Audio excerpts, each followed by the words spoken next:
할렐루야.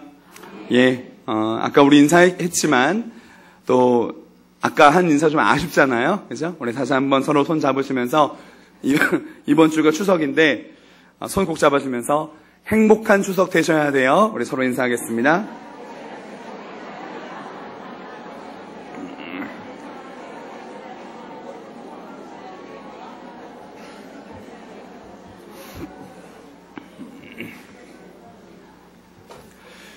예, 추석 좋으십니까? 네. 저는 맛있는 거 많이 먹어서 되게 좋은데, 예. 혹 추석이 부담스러우신 우리 식구들이 계실지라도, 이번 추석 하나님의 은혜 가운데, 기쁨과 감사함으로 감당하는 우리 식구들 되시길 축복합니다. 예, 제가 예전에 들었던 재미있는 이야기들 중에서, 제가 기억에 남는 이야기가 있어요. 누가 재밌는 얘기 한번 해봐라 그러면 저는 이 이야기를 하는 걸 되게 좋아하는데 그 이야기의 제목은 에버랜드는 누구의 것인가 라고 하는 이야기입니다. 친구들 사이에 의견 다툼이 생겼어요. 뭐 얘기하다가 이 에버랜드가 도대체 누구 거냐, 삼성 거냐 아니면은 현대 거냐, 돈이 제일 많으니까 둘 중에 하나일 거다, 아니다 옛날에 돈이 진짜 많을 때 대우 거다, 대우가 지은 거다, 막 이러면서 싸움이 난 거예요. 근데 뭐 아무리 얘기해도 그 안에 결론이 납니까? 결론을 못 났어요. 그래서 결론을 내기 위해서 그럼 우리가 에버랜드에 전화를 해보자 해가지고 에버랜드에 전화를 했습니다. 에버랜드 전화해서 물어봤어요. 직원이 받길래 에버랜드가 도대체 누구의 것입니까? 그렇게 물었습니다. 그때 그 에버랜드 직원이 뭐라 그랬는지 아십니까?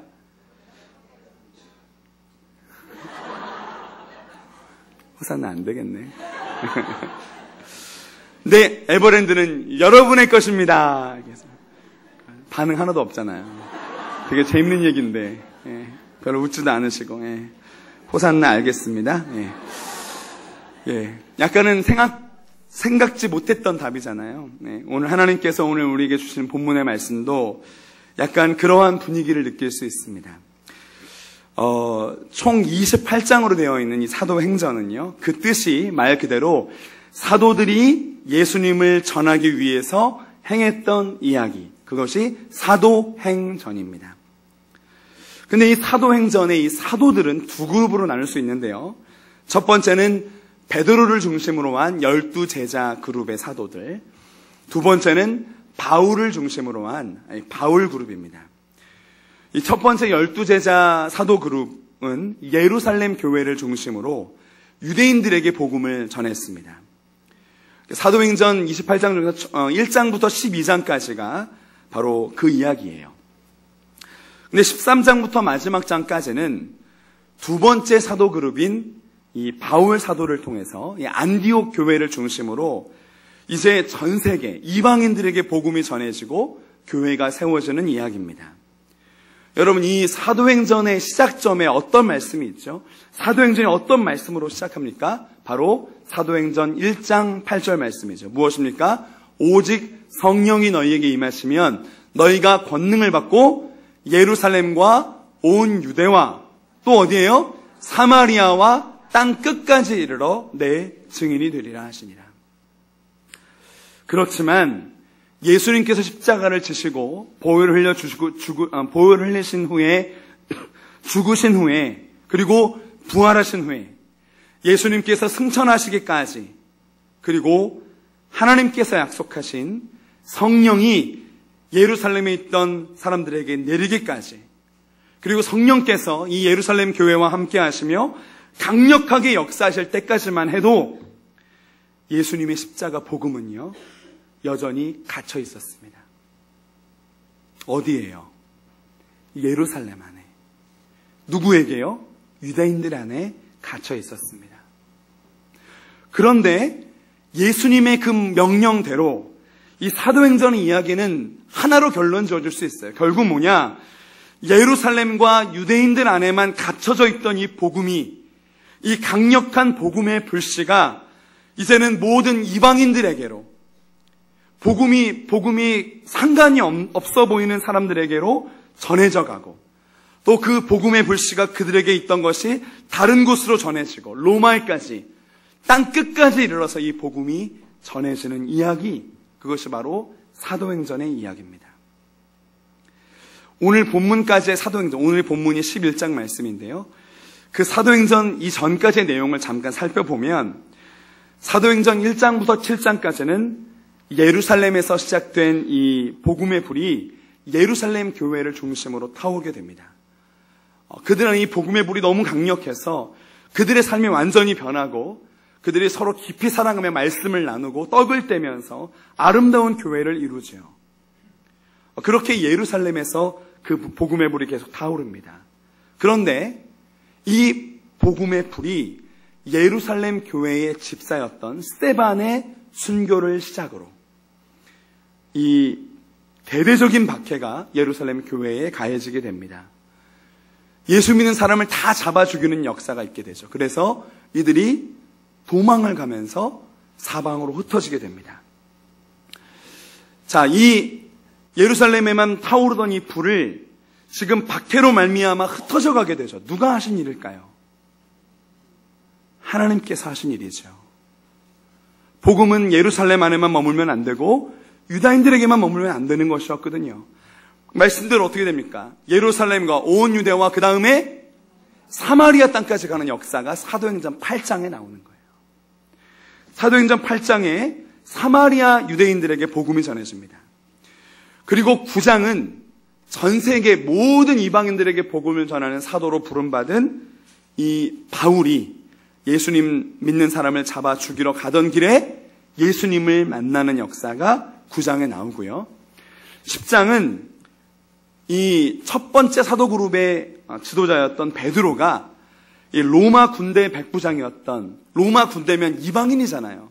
이 이방인이었던 고넬료 그리고 그 가족들이 하나님께서 보내서 베드로가 복음을 전했는데 예수님의 십자가와 그 죽음과 부활을 전했는데 그 복음을 전하였을 때 그들이 이방인이었음에도 불구하고 유대인과 동일하게 예수님을 믿게 되고 구원의 은혜를 체험하게 되고 하나님의 자녀가 되고 성령을 받게 되는 그 당시의 분위기로서는 한마디로 말이 안 되는 일이 벌어져 버린 거예요. 그 소식을 성경은 이렇게 증언하고 있습니다. 사도행전 10장 44절부터 말씀 보면은 베드로가 이 말을 할 때에 성령이 말씀 듣는 모든 사람에게 내려오시니 베드로와 함께 온 할례받은 신자들이 이방인들에게도 성령 부어주심으로 말미암아 놀래니 이는 방언을 말하며 하나님 높임을 들음이더라. 그 당시에 이방인들에게 복음을 전한 것도 충격이었고 이방인들에게 복음을 전했는데 그 복음 가운데 이방인이 반응하고 복음 가운데 엎드리고 구원받게 되고 유대인들이 받았던 성령을 이방인이 받고 방언을 말하고 하나님을 찬양하는 일들은 너무너무 충격적인 일이었어요. 11장에서는 이 놀라운 이야기를 예루살렘 교회에 베드로가 전합니다. 아니, 이방인인 고넬료가 유대인인 우리와 똑같이 예수님 믿고 구원 얻고 하나님의 자녀가 되고 성령을 받게 되었다니까요. 이 소식을 전하게 되는 거예요. 이 이야기를 성경이 뭐라고 증언하냐면 사도행전 11장 17절과 18절. 우리가 오늘 읽은 본문의 말씀이 19절인데 그 바로 앞에 두 절 우리 함께 읽어보겠습니다. 사도행전 11장 17절과 18절. 자, 시작. 우리가 주 예수 그리스도를 믿을 때에 주신 것과 같은 선물을 그들에게도 주셨으니 내가 누구이기에 하나님을 능히 맡겠느냐 하더라. 그들이 이 말을 듣고 잠잠하여 하나님께 영광을 돌려 이르되 그러면 하나님께서 이방인에게도 생명 얻는 회개를 주셨도다 하니라. 유대인뿐만 아니라 이방인에게도 생명을 얻는 하나님의 자녀가 되는 은혜를 주셨다는 것을 밝히고 있어요. 그러나 아직까지 그 시대의 상식은, 그 시대의 편견은, 그 시대의 분위기는요, 예수님의 십자가의 죽으심 그리고 보혈의 은혜, 부활의 복음은 누구만의 것이다? 유대인들만의 것이다. 그 복음으로 인한 구원의 은혜는 유대인들만을 위한 것이다 라고 하는 생각으로 가득 차 있었어요. 그리고 바로 그때에 그런 분위기에서 오늘 우리에게 주신 본문의 말씀이 이어지게 됩니다. 오늘 우리가 읽은 본문의 말씀 19절에도 보면 그 당시 분위기를 고스란히 전하고 있습니다. 우리 19절 말씀 한번 같이 읽어보겠습니다. 시작. 그때에 스데반의 일로 일어난 환란으로 말미암아 흩어진 자들이 베니게와 구브로와 안디옥까지 이르러 유대인에게만 말씀을 전하는데, 여러분 베니게가 나오고 구브로가 나오고 안디옥이 나오니까 좀 헷갈리시죠? 이게 지명인데, 자, 예루살렘을 지금의 서울로 한번 생각을 해보세요. 예루살렘이 서울이다. 거기에 교회가 있었다. 그런데 이 베니게는 어디냐면 예루살렘이 서울이면 한 강원도쯤 되는 지역입니다. 구브로는 섬이었어요. 키프로스라고 하는 섬. 그래서 우리나라 이 서울을 예루살렘으로 가정을 해본다면 한 울릉도쯤 되는 그런 섬입니다. 그럼 안디옥은 어디냐? 안디옥은 백두산 쪽쯤 되는 저기 위에 있는 도시였어요. 큰 도시였죠. 이렇게 예루살렘에 박해가 나서 어쩔 수 없이 복음을 들고 도망쳐서 흩어진 사람들이 다른 곳에 가서 복음을 전하기는 했지만 누구한테만 복음을 전했어요? 유대인들에게만 복음을 전하고 있는 거예요. 왜요? 그게 상식이었으니까. 그게 그 시대의 분위기였고 그 시대는 다 그렇게 해왔었으니까요. 그런데 생각지도 않은 일이 벌어집니다. 구체적으로 그 사람들의 이름조차도 기록되지 않고 있어요. 하지만 인류 역사에 있어서, 이 교회 역사에 있어서, 우리에게 있어서 우리의 인생 전체를 바꾸는 커다란 한 획을 긋는 사건이 일어납니다. 주의 복음이 이 예루살렘과 온 유다를 넘어서 사마리아와 땅 끝까지 전해지는 것을 말씀하시고 명령하셨던 주님의 이 소망, 온 인류가 구원을 얻게 되는 하나님 아버지의 꿈이 이루어지는 엄청난 첫 번째 불씨가 시작되는 역사를 보여주고 있습니다. 우리 다 같이 읽어볼까요? 20절입니다. 20절 다 같이 읽어봅니다. 시작. 그 중에 구브로와 구레네 몇 사람이 안디옥에 이르러 헬라인에게도 말하여 주 예수를 전파하니. 할렐루야. 다시 한번 할렐루야. 이 말씀은요, 할렐루야를 외칠 수밖에 없는 말씀입니다. 그 몇 사람, 구브로는요 섬이었다 그랬잖아요. 울릉도와 같은 섬, 거기서 예수님 믿게 된 어떤 유대 그리스도인이, 구레네라고 하는 아주 먼 지역에서 예수님 소식을 듣고 복음을 접하고 예수님을 사랑하게 된 유대 그리스도인 몇 명이 이 안디옥이라는 곳에서, 안디옥은 어디라고 그랬어요? 백두산 있는 그쪽, 그 안디옥이라는 곳에서 동족 유대인이 아니라 복음에는 소외되어 있고 구원의 은혜와는 관계없이 여겨졌던 헬라인, 즉 이방인에게 주 예수를 전파한 것입니다. 그들은 어떻게 이렇게 했을까요?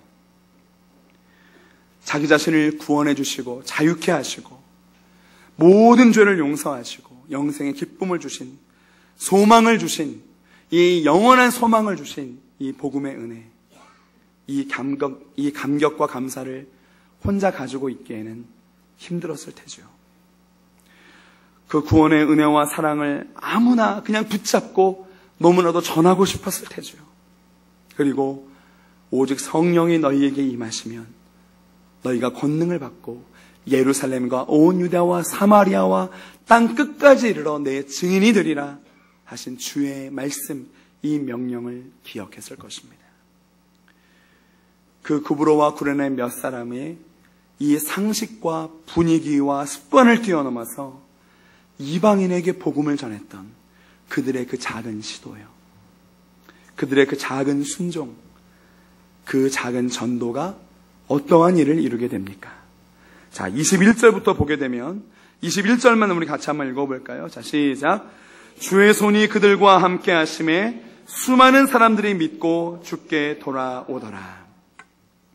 주의 능력의 손이 그 상식을 뛰어넘고 분위기를 뛰어넘어서 이 복음을 주체하지 못해서 이방인에게까지 복음을 전했던 그 몇 사람에게 임하셨다는 거예요. 함께 하셨다는 거예요.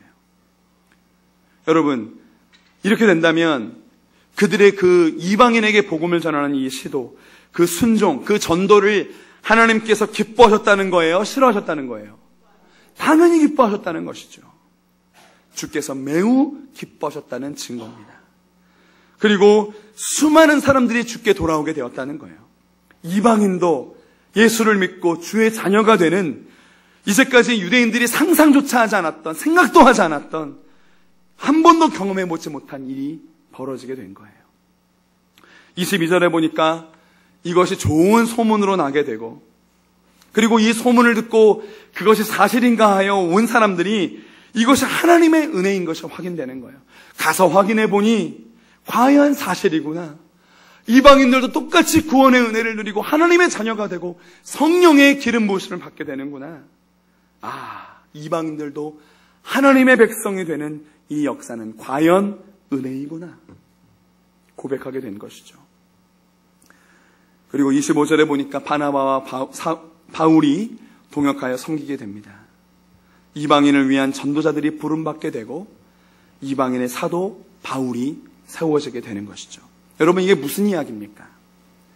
도대체 무슨 역사예요? 그 몇 사람의 그 전도 처음으로 나오는 겁니다. 성경 전체에 이 복음, 십자가의 복음이 이방인에게 전해진 첫 번째 일이었어요. 여러분, 어떤 일들이 벌어져요? 이방인의 교회, 이방인 선교의 중심지인 안디옥 교회가 세워진 것입니다.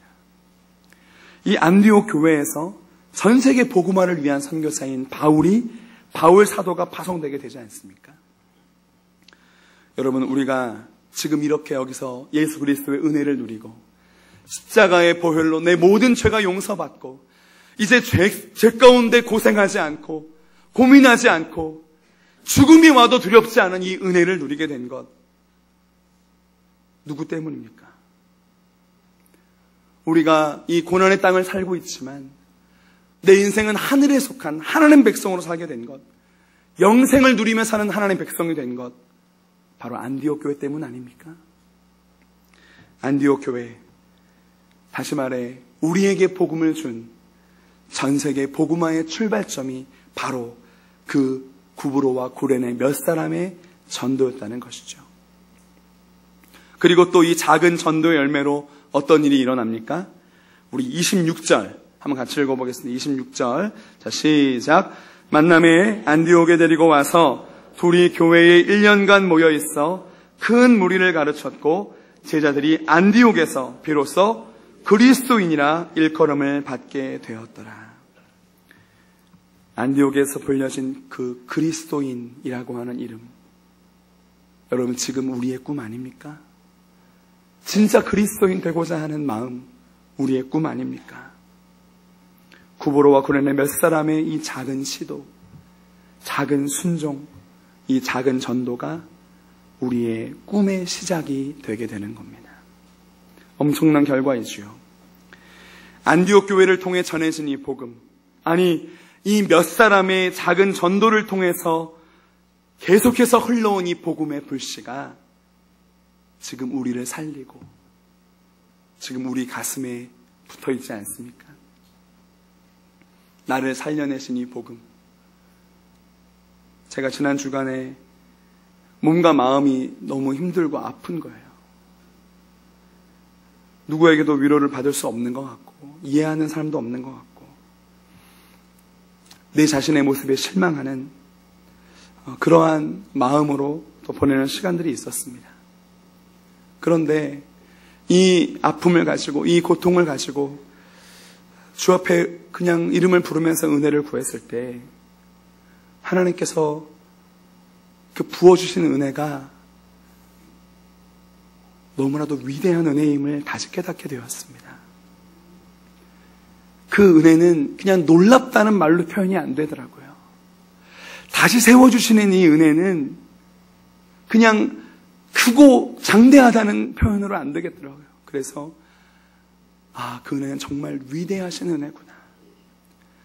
우리의 상상을 초월하는 은혜고 우리의 기대를 뛰어넘는, 우리가 절대로 가늠할 수 없는 놀라운 은혜구나를 깨닫게 되었습니다.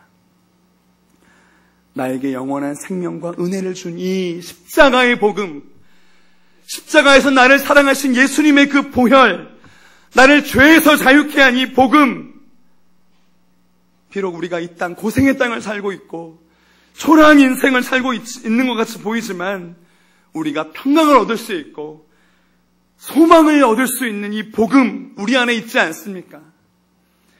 여러분, 우리 안에 지금 그 복음 때문에, 그 십자가의 놀라운 은혜 때문에 우리가 살고 있는 것 아니겠습니까? 우리를 살린 이 복음이 우리 안에 있는데 여러분 어떻게 하시겠습니까? 이제 오늘부터 2016년 후반기 행복한 초대가 시작됩니다. 우리는 행복한 초대 일정에 따라서 오늘 시작하게 되고 또 기도하게 되겠지요. 또 5일 코스를 다시 작정하고 아마 5일 코스 이름을 적으면서 이 왼수 이거 될까? 다시 한번 해봐야 되나 말아야 되나? 그런 마음이시죠? 제가 그런 마음이거든요. 제 5일 코스 이름 적으면서 아주 그냥 이가 갈리는 것 정도는 아니고 하여튼 다시 작정하고 전도하기로 결심하겠지요. 계속 기도하며 은혜를 구하겠지요. 다시 반복적으로 선물을 사서 주고 전단지를 전하겠지요.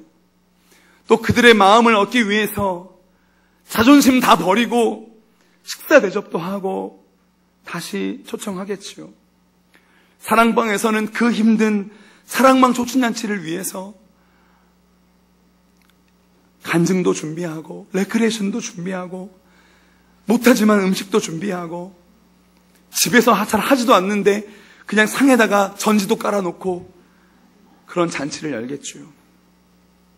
여러분, 우리가 하는 그 모든 일들이요, 비록 작은 일처럼 보이고 또 그렇게 느껴질 수 있습니다. 어쩌면 아무도 그 수고를 몰라줄 수 있어요. 오늘 그 구브로와 구레네 몇 사람이요, 성경에 이름도 나오지 않습니다. 하지만 그들이 처음으로 전했던, 이방인에게 전했던 그 복음이 지금 우리를 살려낸 능력인 줄 믿습니다. 지금 우리의 아픈 마음을 위로하는 복음인 줄 믿습니다. 우리의 죄를 씻은 듯이 낫게 하고 죄에서 자유를 얻게 하는 은혜가 된 줄 믿습니다. 여러분, 나비 효과라고 아세요? 나비 효과. 이게 뭐죠? 작은 일이 나중에 큰 결과를 초래한다라고 하는 그러한 일이죠. 여러분, 요즘 마장동에서 나비 보십니까? 너무 요즘 각박하게 살다 보니까 나비를 참 본 적이 별로 없는 것 같은데, 호랑나비 한 마리가 날갯짓을 하는 거예요. 그러면 그 나비의 날갯짓으로 생겨난 하나의 바람의 흐름이 있겠죠. 그 흐름이 계속 가서 언젠가 또 다른 바람과 만나고 또 다른 바람과 만나서 이것이 엄청나게 커서 태평양 한바다에 파도를 일으키고 폭풍을 일으킨다는 거예요. 그리고 그 폭풍이 자라서 지구 반대편에 그 온 나라를 뒤집어 삼킬 만큼의 거대한 폭풍으로 바뀐다. 그것이 바로 나비 효과입니다. 여러분, 구브로와 구레네 몇 사람, 아무런 이름도 없이 영광도 없이 그저 주님께서 주신 그 은혜가 너무 감사해서 사랑의 마음으로, 또 예수님께서 땅끝까지 이르러 내 증인되리라고 말씀하셨으니까 순종하는 마음으로, 그 당시에 상식은 아니었고 그 당시에 편견은 아니었고 그 당시에 분위기는 아니었지만 이방인에게 복음을 전했던 사람들, 그 작은 시도, 그 작은 섬김, 그 작은 순종, 작은 사랑이었지만 엄청난 복음의 역사를 이루고 안디옥 교회를 세우고 안디옥 교회 교인들이 지금 우리가 꿈꾸는 그리스도인이라 칭함받게 하는 그 불씨가 되었던 것처럼 온 인류가 구원받는 하나님의 꿈을 이루어드리는 불씨가 되었던 것처럼 우리도 이번 행복한 초대를 통하여 우리의 상식은 복음 전해서 뭐해? 내가 지금 내 것도 힘든데 왜 선물 사다 갖다 바치고 내가 자존심이 있지? 온다 그랬다가 10분 전에 전화해보면 어디 갔다 그러고, 이게 지금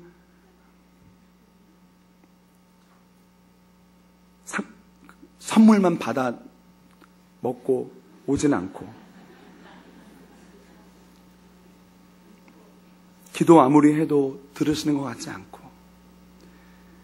이 우리의 상식과 이 땅의 교회들은요, 전도하는 것을 멈추고 열심을 내지 않는 그 분위기이지만, 그 상식과 분위기와 우리의 삶에 고정되어 있던 편견들, 습관들을 넘어서 작은 복음 전도의 시도가 있는, 작은 복음 전도의 순종이 있는, 작은 복음 전도의 섬김이 있는 행복한 초대 되시기를 주의 이름으로 축복합니다.